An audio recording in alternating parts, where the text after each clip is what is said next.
Kinumpirma ni Ellen Adarna na gusto niya magkaroon ng anak pagsapit niya sa edad na 30 anyos. Ayon sa sexy star, sa ngayon umano ay maghanap na siya na magiging donor para maging ama ng kanyang anak, bagamat hindi umano ibig sabihin noon ay magpapakasal na siya.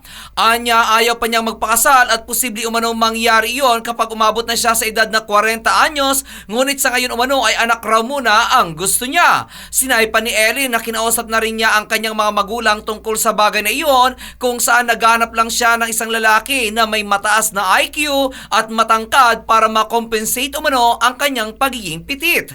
Ayon pa rin sa sexy star, nakausap na niya ang kanyang ex-boyfriend na foreigner tungkol sa kanyang kagustuhan at willing din umano itong maging donor.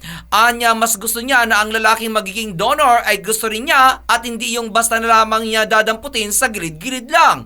Ngunit umaasa pa rin umano siya na darating ang araw na matatagpuan pa rin niya ang lalaking kanyang mamahalin. At yan aking balita. Ako naman si RH43 Rocky, ang inyong kaliga sa mundo ng showbiz. Showbiz for more, like and share this page for more.